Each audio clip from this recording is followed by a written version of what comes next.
టీ20లో team India అద్భుత విజయాలు సాధిస్తోంది. ప్రత్యర్థులు ఎవరైనా పై చేయి సాధిస్తోంది. గత టీ20 వరల్డ్ కప్ తర్వాత మరింత దూకుడు చూపిస్తోంది. సూర్యకుమార్ యాదవ్ కెప్టెన్సీలో టీమిండియా ఒక్క సిరీస్ కూడా కోల్పోలేదు. కెప్టెన్ గా సూర్యకుమార్ యాదవ్ అదరగొడుతున్నా వ్యక్తిగత ప్రదర్శన మాత్రం దారుణంగానే ఉంది.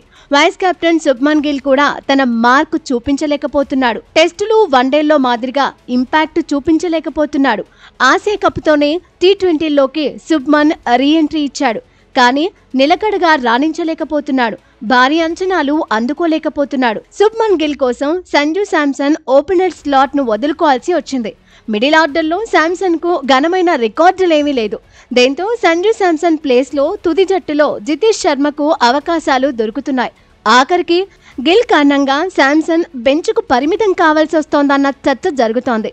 ఇలాంటి టైంలో శుభ్మన్ గిల్ రాణించాల్సిందేనని, లేదంటే విమర్శలు పెరిగిపోతాయని ఎక్స్పర్ట్స్ హెచ్చరిస్తున్నారు. ఒత్తిడిని అధిగమించి భారీ స్కోర్లు సాధించాలంటున్నారు. రిథమ్ అందుకోకపోతే గిల్ స్థానంలో సంజు శాంసన్ను ఓపెనర్గా ఆడించాలనే డిమాండ్స్ పెరుగుతున్నాయని చెబుతున్నారు. ఈ ఏడాది శుభ్మన్ గిల్ 13 మ్యాచ్ల్లో బరిలో దిగాడు. 263 పరుగులు సాధించాడు. అత్యధిక స్కోర్ 47 పరుగులు మాత్రమే.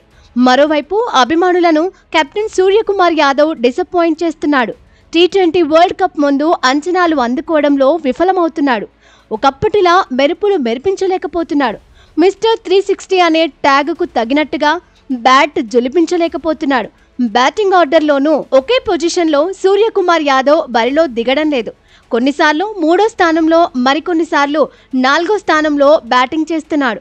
బ్యాటింగ్ ఆర్డర్లో ఉన్న కన్ఫ్యూజన్ కూడా సూర్యకుమార్ యాదవ్ ఆటపై ప్రభావం చూపిస్తోందనే చర్చ జరుగుతోంది. గత 19 ఇన్నింగ్స్లో టీమిండియా కెప్టెన్ చేసింది జస్ట్ 222 పరుగులే. స్ట్రైక్ రేట్ కూడా తగ్గిపోయింది. కెరియర్ స్ట్రైక్ రేట్ 164కు పైగానే ఉంది. కానీ గత 19 ఇన్నింగ్స్లో స్ట్రైక్ రేట్ 120కి డౌన్ అయింది. చివరి 19 ఇన్నింగ్స్ల్లో పెద్ద స్కోర్లేమీ సాధించలేదు. ఆసియా కప్లో పాకిస్తాన్ మీద చేసిన 47 పరుగులే అత్యధికం. వీలైనంత త్వరగా సూర్యకుమార్ యాదవ్ ఫామ్ అందుకోవాలని అభిమానులు కోరుకుంటున్నారు. లేదంటే టీమిండియాకు భారమయ్యాడనే విమర్శలు ఎదుర్కోక తప్పదని మాజీలు హెచ్చరిస్తున్నారు.